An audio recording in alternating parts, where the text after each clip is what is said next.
Welcome to RPRA's consultation on the proposed 2025 program fees for electronics, lighting, and batteries. My name is Julia Strife, and I'm a communications advisor here at RPRA, and I'll be your moderator for today's session. In this webinar, we'll discuss RPRA's role, outline our fee setting process, and guide you through the proposal for electronics, lighting, and batteries. To ask a question, click on the Q&A tab, type your question, and hit send. All attendees can see the questions, and you can upvote any question to move it higher on the list. Throughout the presentation, we'll stop at certain slides to address your questions. We'll try to answer questions that relate to the section we're covering at that time.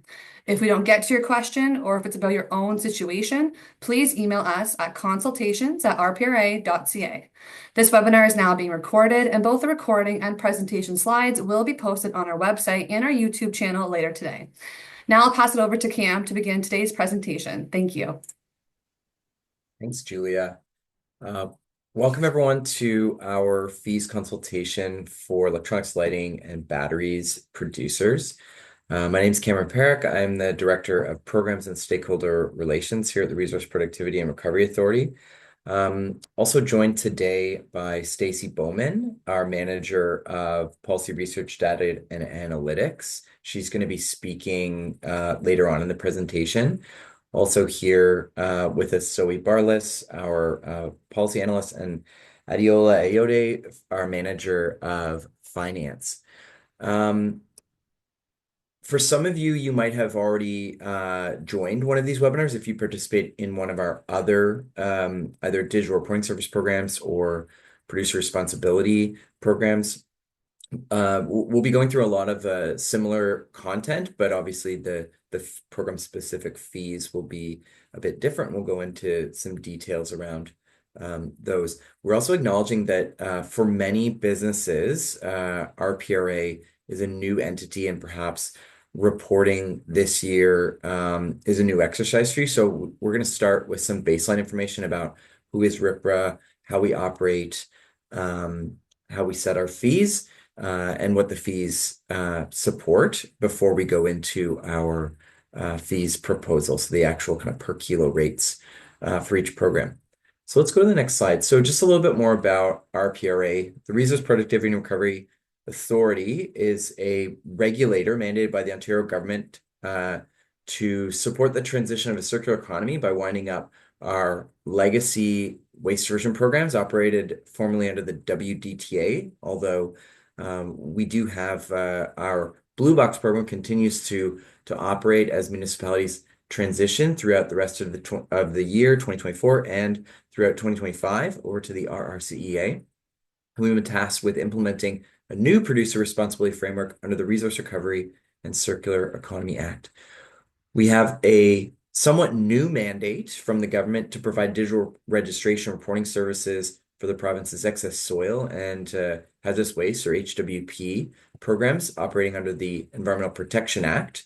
And to clarify, RPRA is more of a service provider and providing registry support for those two programs, with the ministry retaining compliance and enforcement powers.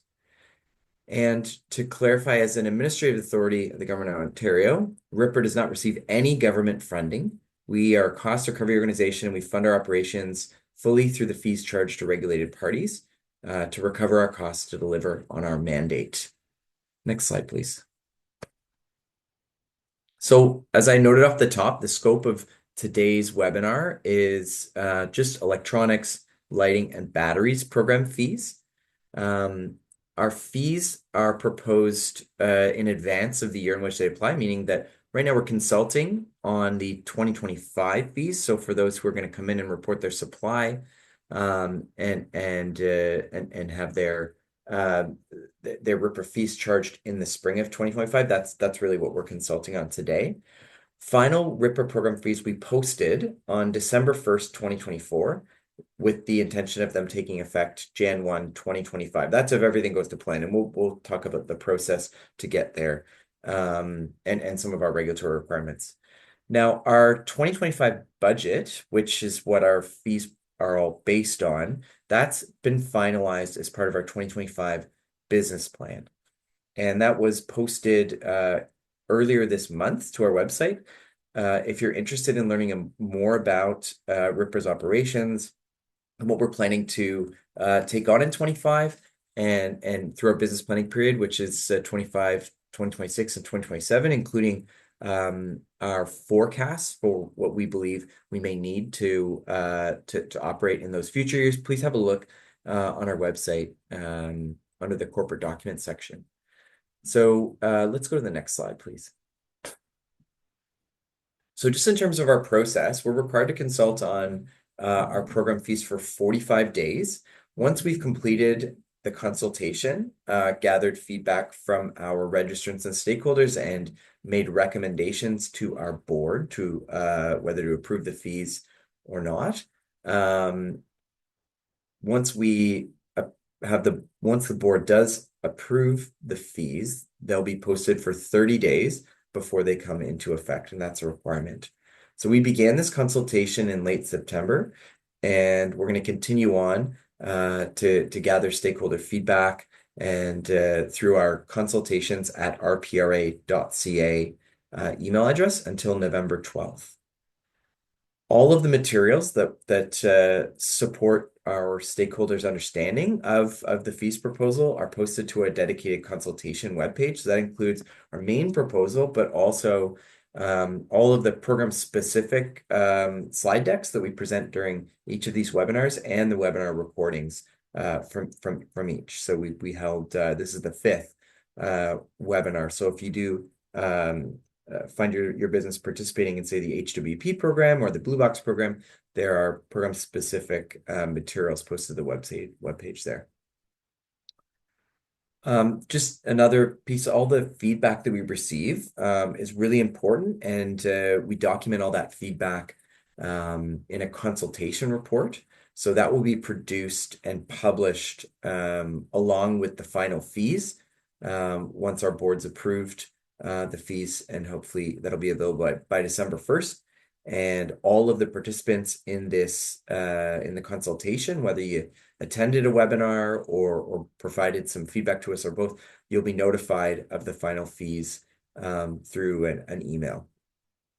So if you'd like to learn more about our consultation process or anything related to this consultation, please use the link below when the materials are posted, or just visit our website and look for the consultations tab at the top of the main landing page. Okay, next slide, please. So what's really important to understand is, what do these fees pay for? And to be upfront, so RPRA's fees don't pay for the collection and management of your materials. Those are material management fees, often paid to a pro to help support you in fulfilling your obligations. But what RPRA's fees pay for is the delivery of our mandate as the regulator of Ontario's circular economy programs. So they pay for the development and ongoing maintenance of the registries, operating those registries and supporting registrants. So those frontline staff that are on responding to your emails or helping out on the phone to walk you through, how to register and report with RPRA, or help you understand your obligations. The fees also support compliance and enforcement of resource recovery requirements. So, our compliance team staff that are actively, determining system actor registrant compliance and identifying if there are any potential free riders and doing enforcement for those who are out of compliance. The fees also support public reporting of registry data and public reporting of registries compliance activities. And if folks would like to learn more about our public reporting, that's again one of the main tabs on our landing page, and there are a number of ways that we publicly report information about program performance, information reported into our registry, and RPRA's compliance activities. The fees finally support the oversight of the wind up of the legacy waste diversion programs, which are still ongoing, mainly in corporate liquidation for OTS, Ontario Tire Stewardship, and Ontario Electronics Stewardship, the old industry funding organizations that operated under the WDTA, and the ongoing oversight of Stewardship Ontario in the final years of their operations under the WDTA. Now, just finally, our strategic plan might be helpful it's a new document. It's a longer term planning document than our business plan. It goes over RPRA's plan, goals, and objectives over the next 5-year period, taking us out to 2030. And we encourage folks to have a read. And that plan really does guide our activities. And those goals and objectives flow into our shorter term business plan. So mentioning those, or on the topic of those goals, our budget is driven by our strategic goals that we hope to achieve through collecting registrant fees and applying them to meet these goals. And then there are, as described in our business plan, a number of objectives and planned activities to deliver on each of these goals. And they are maintaining accessible registry services that provide value to our registrants, effective enforcement that supports waste reduction and a healthy resource recovery sector, trusted and useful public information about resource recovery, waste, and RPRA activities, a connected culture where RPRA employees can grow and do meaningful work, and robust internal systems and processes that remain innovative and adaptable to change. Next slide, please. So just drawing out some of the information that's available in our business plan, we thought it'd be helpful to connect your fees to some of the planned new activities that RPRA will be taking on in 2025 that are relevant to the registrants involved in the ITT batteries and lighting programs. So we plan to finalize and implement a registry service delivery model, which includes proposed service standards. We are in the process of improving the efficiency of RPRA's billing and payment process. So we're in the discovery phase now to try and understand what our registrants, how we can improve this process to reduce burden for our registrants and respond to their needs. And we'll be implementing some of those enhancements in 2025. We're in the process and we'll be continuing to engage with other Canadian producer responsibility regulators to ensure that we are sharing best practices, sharing insights, opportunities, one another's challenges, all in an effort to work together and to harmonize where possible with other jurisdictions and other regulators. We're developing and implementing new collection and performance-related system guidelines. We're developing and launching a new public-facing website about Ontario's circular economy, and we're developing and implementing audit procedures in consultation with stakeholders. Now, these are just some of the new activities, but other more recurring kind of ongoing day-to-day service delivery improvements across all departments, including registrant support, data analytics, finance, and IT, are described in the business plan as well. But we thought we'd highlight some of those new activities for the audience today. Next slide, please. So just to help folks understand how our fees are set, all of our fee setting is done in accordance with our general fee setting policy, which is available on the RPRA website under our corporate documents tab on our main landing page. There are 4 main steps that we go through in setting the final fees for each of the programs and the different types of registrants. The first is our annual budget setting, which I noted, our budget is available, our finalized budget is available in the 2025 business plan. That's consulted on with our advisory councils, with the Ministry of Environment, Conservation and Parks, and then recommendations are made to our board in the fall. And then that's approved. We're required to submit the business plan, budget to the minister by October 1st, and then we publish the finalized plan shortly thereafter. The next step is we allocate costs to individual programs. We're going to go into more detail in further slides on this, but really it's about how much effort is required to support each of those programs. And you'll see through the cost allocations and the total number of registrants in each program. We have really 2 main programs that are assigned a large allocation: the hazardous waste program, which is the digital reporting service, helping registrants under that have requirements under the Environmental Protection Act to report into us, and the Blue Box program, which is also has a large number of registrants and a large number of resources required to support that program. We also, the third step is we subtract or add a program's prior year surplus or deficit. So based on our best estimates, if we, sometimes we collect more money than our resource recovery target. And if we do end up collecting more money, we take that surplus and we can apply it in the next year to reduce fees, or a portion of the surplus in the next year, or spread it out over a number of years to help smooth out the fees. And similarly, if there's a deficit incurred by a program, then it would need to be recovered in an upcoming year. And Stacey's going to walk us through the surplus and deficit application in more detail, and as specifically to each of the programs that we're talking about today.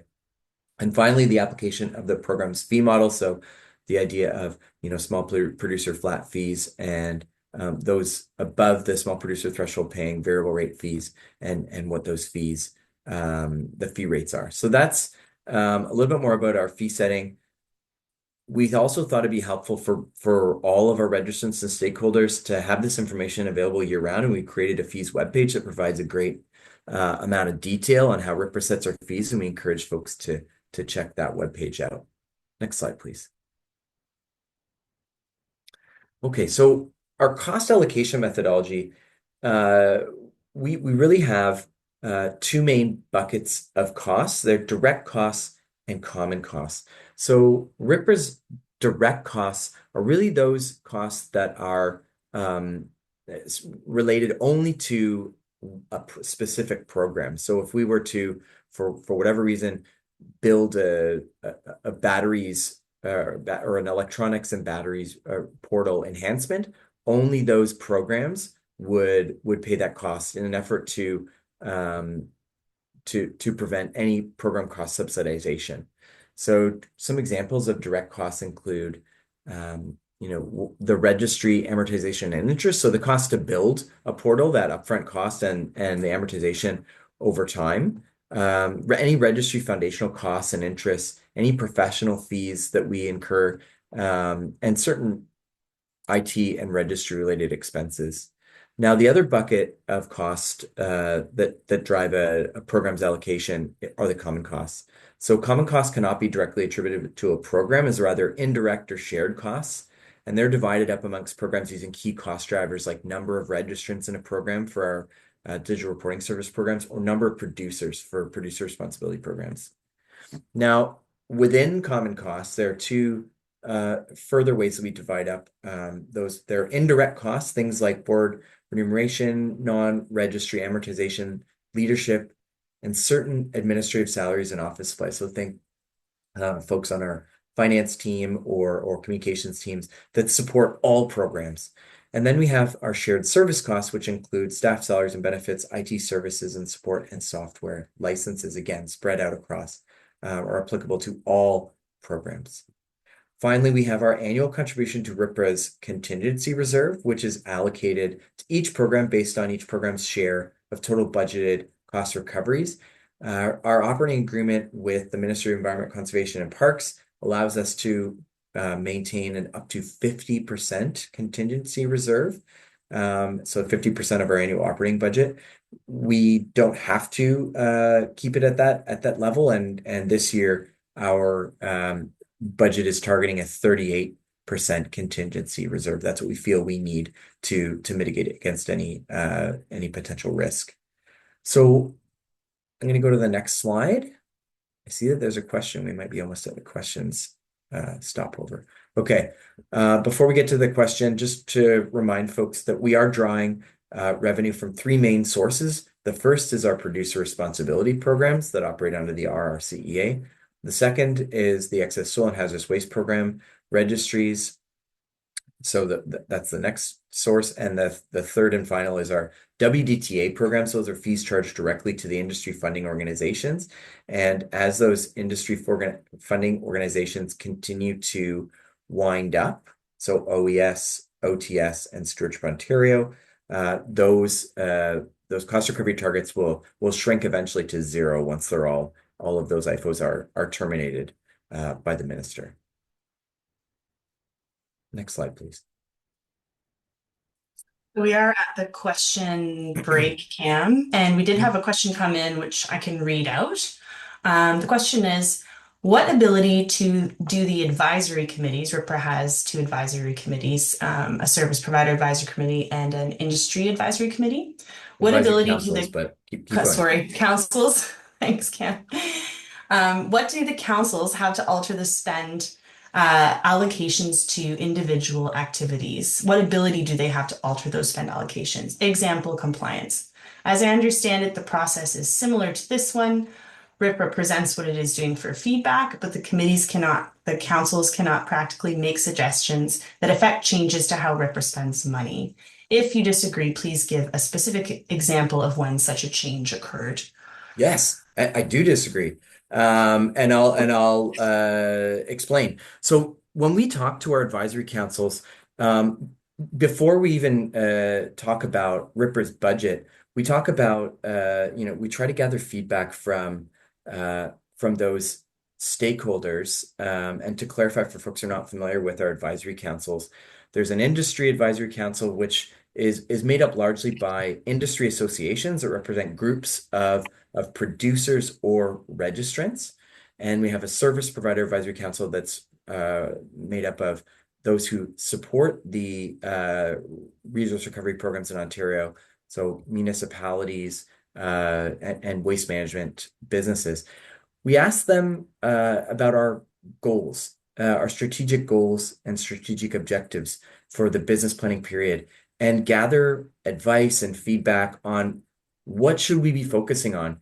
And we have heard from many of our key stakeholders on both sides, the service provider side and the industry side, that we need more compliance and enforcement resources. And in the next engagement with the group, we talk about our resourcing plan. So what are the resources based on the feedback we've received on from our stakeholders, our advisory councils, on where we should be focusing our efforts? Then we bring a resourcing plan. So if they're telling us, okay, we need an increase in our compliance and enforcement resources, these are the new resources we're proposing to help meet those goals and objectives. And in the business plan, if you have a look, the majority of the new resources are being attributed to salaries and benefits related to compliance and enforcement resources. And I believe there's 7 new FTEs that we're planning on bringing on to help increase our ability to deliver on that compliance and enforcement mandate. I hope that helps to answer your question. And Andrew, please feel free to reach out to me if you'd like to chat further. I'm definitely interested in sharing and learning more from you about your feedback. So there's another question. When is the Stewardship Ontario fee ceasing? So really good question.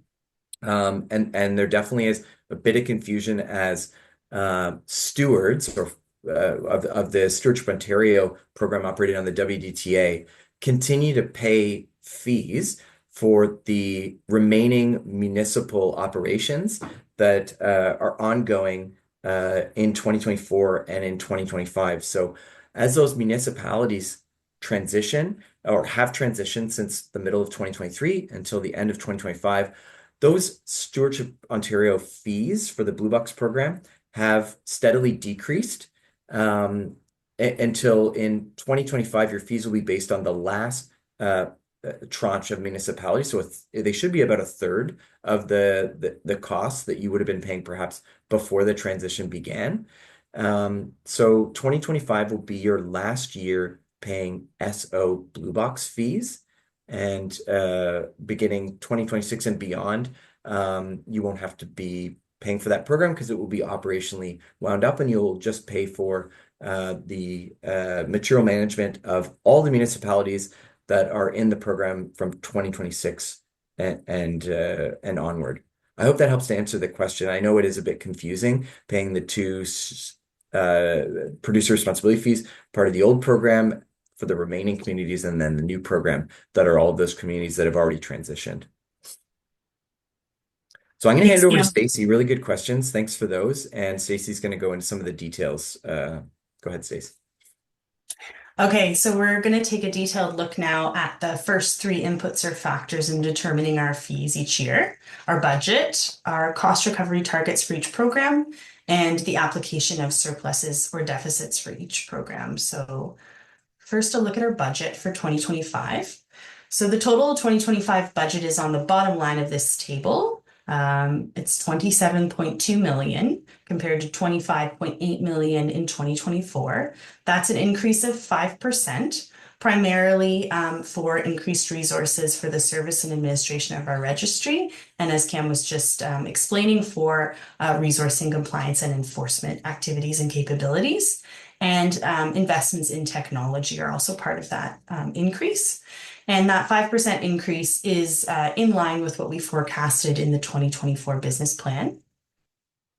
Another thing to note is that Blue Box resource requirements are driving the majority of the increased requirement for producer responsibility programs. So if you look at the top row in this chart, in 2025, we have 16.8 million as our budgeted revenue requirement for producer responsibility programs, which include batteries and electronics and lighting. And that increase is at 10% over the 2024 figure there. And then the budgeted requirement for excess soil and hazardous waste registry programs is increasing by 2% to 9.1 million for 2025. And as Cam was mentioning, to the WDTA program administration and oversight, that budget is decreasing and will eventually hit zero in future years. So this chart compares our 2025 budget to our 2024 budget, including expenses and revenues. And those expenses and revenues are broken down further into their components in this chart. So you might want to take a look at where the largest increases are. The largest individual increase to an expense line is for salaries and benefits. And then coming in behind that is registry and IT. And that's consistent with the need to resource a new Blue Box facilities portal, and also increase the human resources dedicated to Blue Box implementation specifically, but also to the implementation of our other programs, and to continuously improve technology to ensure the security and usability of all of our registry portals. And this shows the budgeted expenses for 2025, which were detailed on that previous table. But this is all the expenses, a total of 26.1 million, broken down into percentages by expense line. So you can see the largest shares are for salaries and benefits at 48%, and registry and IT, which is the 16% in the green. And those also happen to be our biggest increases between 2024 and 2025 in terms of expenses. And this slide breaks down our cost allocations per program by percentage. And the split in these program cost allocations is not dissimilar to previous years if you've been attending these webinars in the past or have been a registrant for a long time. If you look at the bar on the bottom of the slide, you can see producer responsibility programs are allocated the majority of RPRA's costs for 2025, 62% of our costs. And excess soil and hazardous waste registry programs are allocated 33%, with WDT oversight allocated 5% for 2025.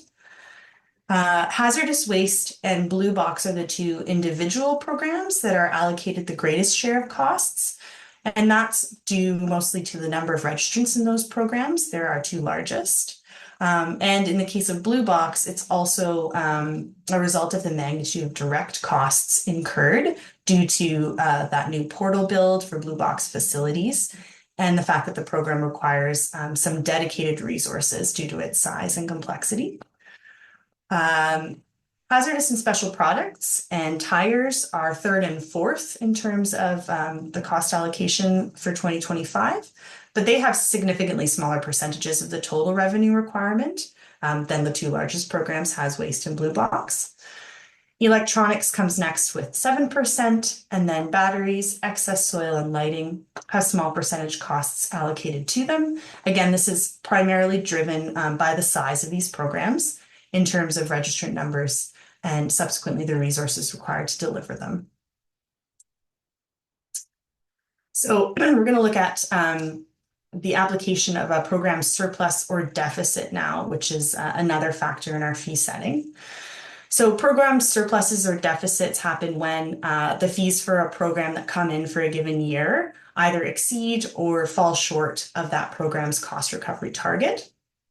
Surpluses and deficits for each program are applied to that same program's cost recovery target, generally 2 years after they occur. And they may be applied over the span of 1 or more years. And that decision of how to apply that surplus or deficit is made keeping the goal in mind of minimizing annual fee fluctuations for that given program. So we want to look directly at electronics and batteries program surplus or deficit to be applied for 2025. So there was about a 600,000, there was a 900,000 surplus accrued by electronics and batteries in 2023. And RPRA is proposing to apply 617,000 of that surplus to the 2025 cost recovery target for electronics and batteries. And that will have the effect of reducing the cost recovery target, which I'll show you some detailed slides about in a minute. If there is a program surplus or deficit incurred this year in 2024, it may be applied in part or in full to electronics and batteries cost recovery target for 2026. And the amount of that surplus or deficit will be communicated in the 2026 fee proposal that would be released next fall. So for lighting, there was a surplus of 137,000 accrued in 2023, but RPRA is proposing to hold that back to even out the fee fluctuation in future years. And that's because there is a small deficit currently forecast for the lighting program in 2024.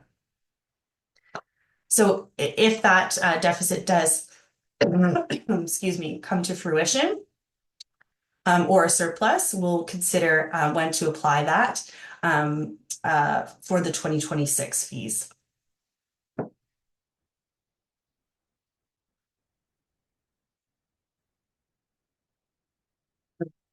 Pardon me.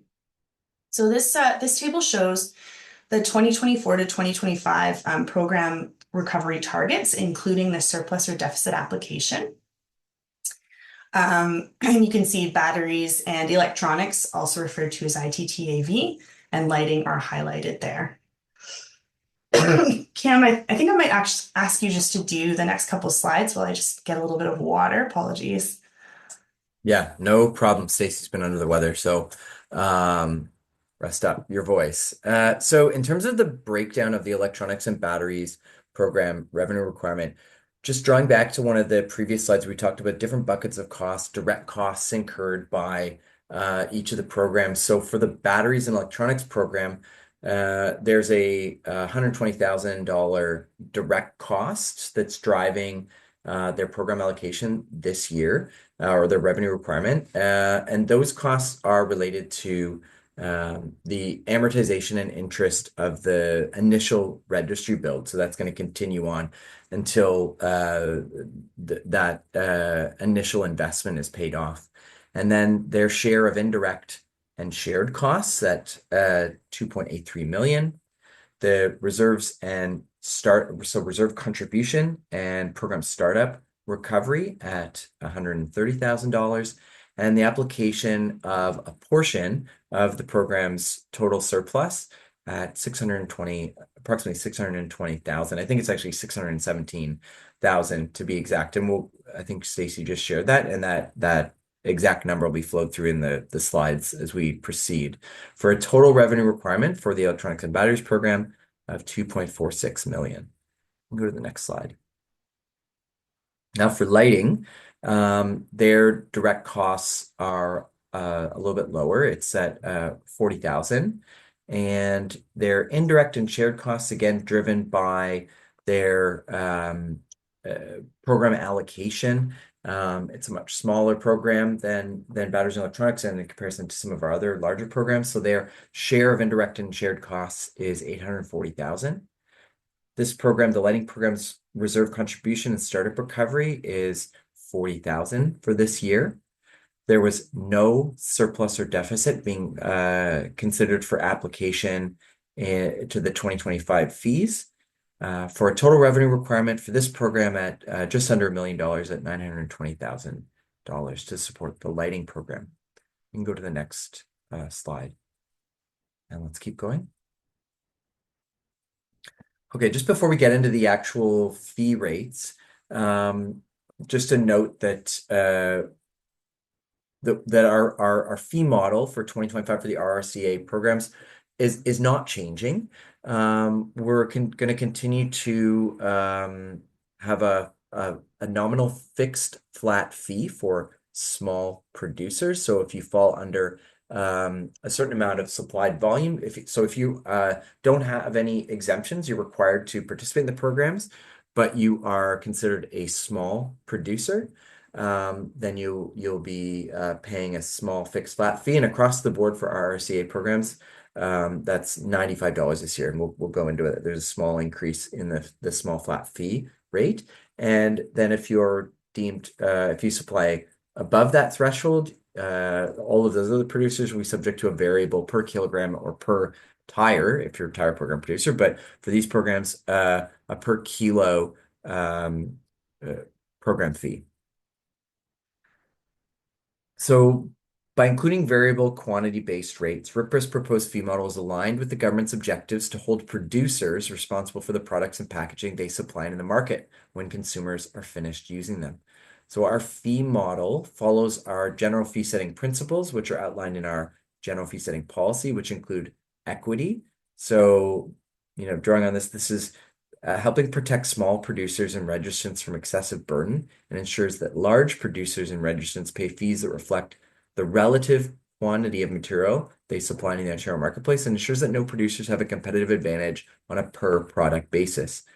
We're also highlighting the fee setting principle of simplicity and predictability. So a per kilo or per unit variable fee aligns with our regulatory requirements for producers to report by weight or unit and enable revenue estimates based on estimates of future supply volumes. So we'll get into some of those estimates as we talk about the individual programs. So let's go on to the next slide, please. And I just wanted to acknowledge I do see a bunch of questions coming in. Just gonna get through the proposed fee rates, and then we'll get into some of the questions here. I think we've got lots of time. So for the 2025 proposed electronics and battery fees, as I mentioned, both electronics and batteries for the small producer category, so those supplying under the supply threshold, the proposal notes we're going to increase the flat fee from $90 to $95, which is a 5.6% increase, in line with our total budget increase year over year from 24 to 25, which is 5.5%. And then for the ITTAV producers, there's a proposed fee rate reduction by just over 11%. And we'll talk about some of the drivers of that reduction in a moment. And for batteries, same thing, a proposed reduction of 11%. So what we can see here is that we've got some estimates here in terms of how many producers and how much volume we estimate that they will supply in 2025. And that estimate is based on rolling averages of 21, 22, and 23 supply information. And if folks on the call have insights into whether that number is accurate or if you have any information to share with RPRA to inform our estimates for 2025 supply, we encourage you to share that information with us. It's helpful in setting our fees, and it's one of the big reasons why we consult. We want that feedback around whether we're getting this estimate right or wrong. But it is based on historical supply information reported into our registry. Next slide, please. So here's some of the factors that are driving those changes to the fee rate. So there is a 5.6% increase in program allocation. That's largely driven by our, those common or shared costs increasing due to our overall budget increase. We do estimate that supply volumes Stacey, you got to clarify for me, is this an increase or decrease in estimated supply volumes? I think it's overall a decrease. The slide's a bit confusing, but I want to make sure we get it right. So, sorry. Yes, there is, I believe there's actually, it should be a volume increase, which, yeah, just as it reads, although it's confusing because of the arrow, but we're predicting a volume increase for 2025, which has the effect of driving down the fee rate by 7.9%. Helpful. More supply to spread out that program allocation across. Correct. Yeah. Okay. And similarly, the application of the close to $620,000 in surplus further drives the fee down, and a very small impact of a change in the estimated small producers reporting into the program, which give us the decrease in year-over-year fees of 11% for these program registrants for electronics and batteries.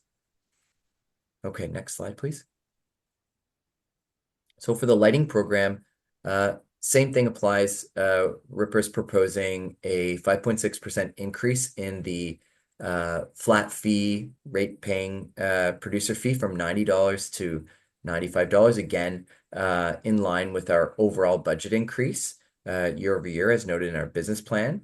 In terms of the quite a large change for the variable rate paying producers, near 40% reduction in fee rates year over year from 2024 to 2025. This is largely based on new information around total estimated supply.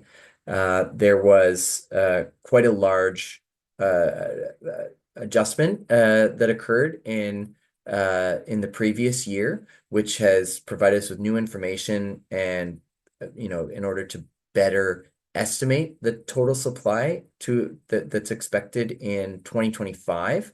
So again, we're thinking that we're able to spread out much more of the program allocation for the lighting program over more supplied tons.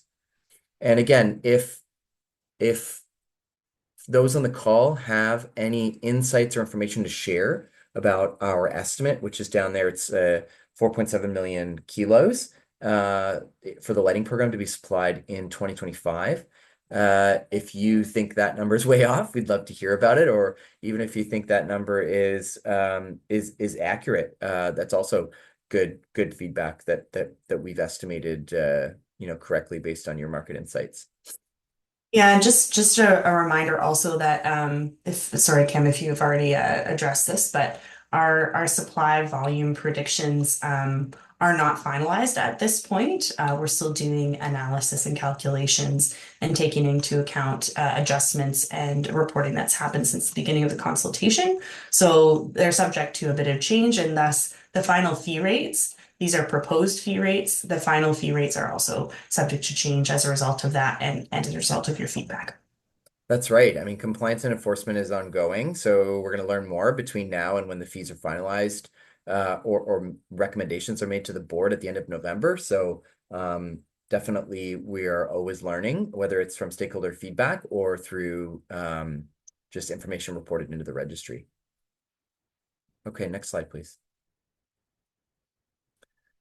So just to review some of the drivers of the lighting fee rate change, So a slight increase in program allocation, 1%. So basically, we're saying we need about the same amount of resources to deliver this program as we did last year.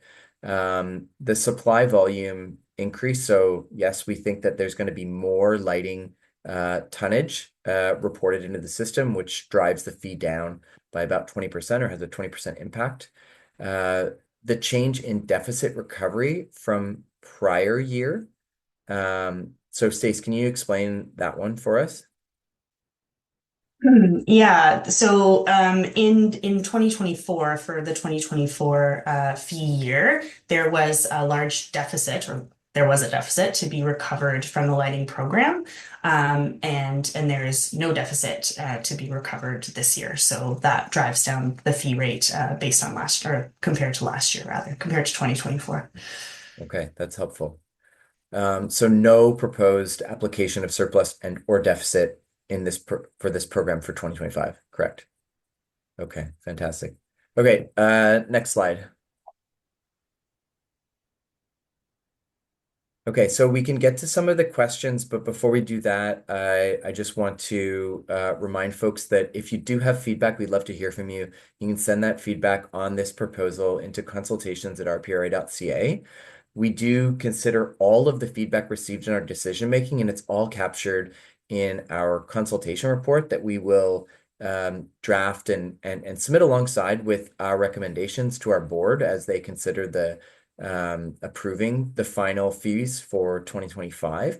And that consultation report will be made public once the fees are finalized and posted, targeting December 1st publication. And all of those participants, again, will be notified by email of the availability of the final fees and the consultation report. Just wanted to highlight that if any of our stakeholders or registrants would like to have more of a discussion or engage directly, same thing. If you have a request to meet with us, we're definitely open to having those more fulsome discussions. Send a message to consultations@rpra.ca and we'll follow up with you to set something up. It looks like Stacey answered a lot of the questions in writing. I just want to acknowledge that the folks who posed a question, I hope you got the answers that you were looking for. And if not, again, reach out to consultations@rpra.ca and we can continue the conversation. Okay, so this question's been up there for a while and I've been waiting to answer it. I'm going to go into it, but I just want to hand it over to Julia quickly before we get into questions, just to gather some feedback on the delivery of the consultation, and I'll keep going after she's launched the poll. Perfect. Thanks, Cam. So I'm just going to launch a poll right now. So this should pop up on your screen. We include this poll in all our sessions to gather feedback to improve our future webinars. So please just take a moment to answer the questions in the poll, and then we'll gather that feedback. So I'll just give it back to you, Cam and Stacey, to continue with the Q&A. Thanks. Thanks, Julia. And this feedback is really valuable. So please provide your feedback in the poll too. So I'll answer the first question or address the first question. Many areas are not feeling any positive impact from the RPRA program with the fees that have been paid out. What is the plan to be able to begin to see some communication and planning that will impact different areas? So that's a really good question. And we have heard that through our advisory councils and from other registrants, stakeholders. What is RPRA going to publish to let registrants and stakeholders assess the effectiveness of RPRA's performance? And so I think the first one is, as a commitment in our business plan, to share our service delivery standard, and we will begin to in 2025 and beyond, share SLAs and service delivery standards, and then start tracking that information and reporting it to show what your fees are paying for in terms of registry support, and the effectiveness of that function. And in terms of measuring the effectiveness of our compliance and enforcement, we would encourage folks to have a look at our compliance activities page, the public reporting page, which does report on annual compliance activity, cases opened and closed, things like that. And RPRA is considering KPIs or setting KPIs related to that. But in the interim, yeah, definitely encourage if you're interested to see the impact, to have a look at compliance enforcement activity page, as well as, we do post all of our compliance orders, APs, things like that, to the page, so you can have a look at some of the um, the enforcement activity that's been going on that page. So I'm going to address Andrew's question. Maybe need some support from Stacey, but I'll start. The question is, in programs where performance has declined, should surpluses not be directed to remedies for this first, as opposed to reducing fees? So that's a good question. If a program is not meeting targets, or producers not meeting targets, should they be enjoying a surplus? Well, as a cost recovery organization, and if a program incurs a surplus or deficit related to RPRA's oversight, we do need to do something with those funds, and we can't cross-subsidize other programs. So if there's, say, we collect more than we needed for the lighting program, we do need to return those funds back to the lighting producers in the next year. That's just how our program operates as a cost recovery organization. It is disconnected from the program's performance, which, as a reminder, the performance is assigned to an individual producer. So we kind of take a blanket approach with how we're treating those surpluses, and it's not related to individual producers. I hope that helps. Stace, do you have any comments? Maybe I'd just say that our business planning process, and the process actually that UCAM detailed of getting input from our registrants and stakeholders and our advisory councils in particular, that's the forum where issues of performance, things that need to be addressed, resources that we may need in order to address those things. That's the process through which those decisions are made, and how much money and other resources are going to be needed to service those activities are determined through that process. And then the cost recovery target for a program, through our cost allocation methodology, is derived from that overall budget. And then if there's a surplus in a program, it's applied to that given program. It's disconnected, I guess, is what I'm trying to say. Those are kind of two separate streams of decision making. We don't take a look at a surplus in a given program and say, how could we use this? We just take a look at our priorities and goals and objectives as an organization, and in consultation with our stakeholders, and say, what needs to be done? What money do we need to resource? What needs to be done? Okay, here's our budget then. And then here's our allocation methodology. Here's our program budget. Do we have a surplus? Yes or no? And whether we have that surplus, essentially it's whether that surplus is going to reduce the fees less or more depends on how much we think we need in terms of resources to service that program for a given year. So I hope I've clarified Yeah. rather than muddled that answer, but No. I think, and it goes back to some of the drivers of our fee setting, which is equity and predictability. So those are really the drivers of our decision-making application of surplus and deficit, and the decisions either to apply some or all in the upcoming year. It's really about helping producers with the predictability of those fees, and trying to mitigate some of the volatility year over year, help with business planning for our producers. Yeah, and I guess it's just that the decision about what is needed to address issues in a given program is just entirely disconnected to the fact of whether that program has a deficit or surplus. It doesn't matter. The resources required are the resources required. Yeah, but I just acknowledging Andrew's question. It's a good question, and it'll be documented and considered. Well, documented definitely in the consultation report, and it's just more things for us to think about as part, as we set our fees this year. Okay, so another question: are you aware that some pros rebate RPRA fees to producers from the fees collected from producers via charges to consumers, meaning some producers are already having RPRA fees offset. And now with the application of a surplus to lower fees, it's in effect a windfall.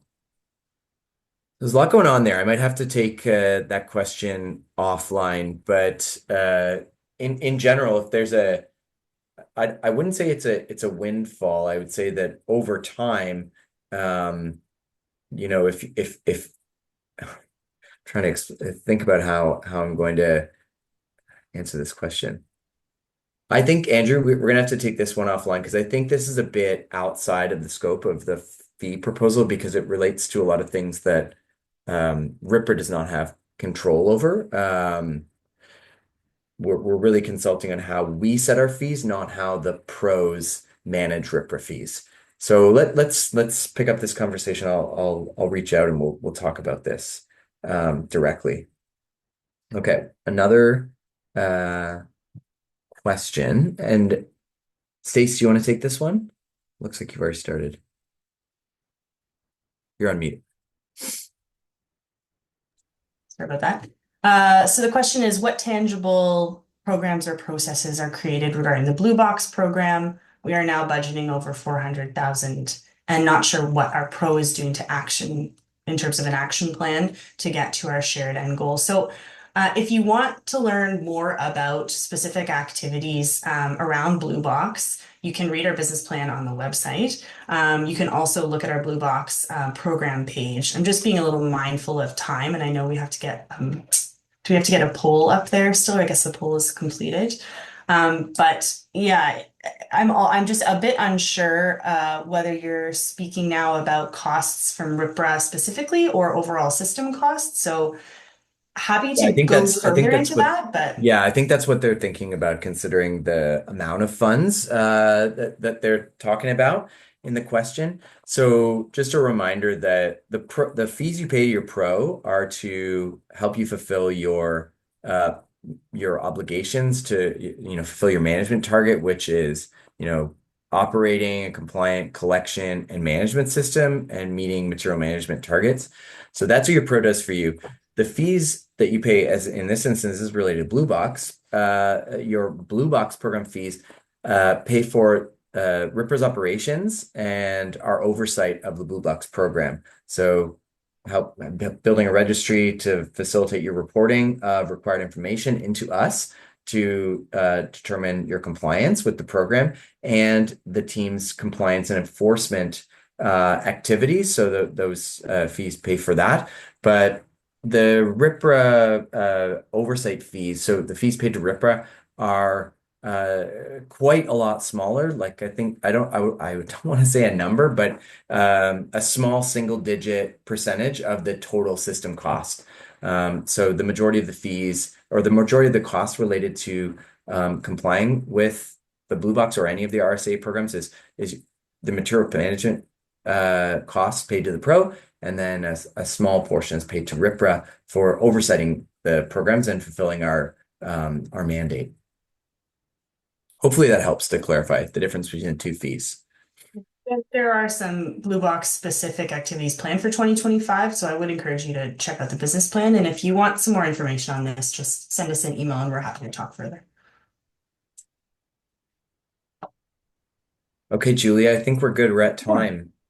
Yes, we are. So thank you everyone very much for joining us today, and thank you for completing that poll. I will end that now.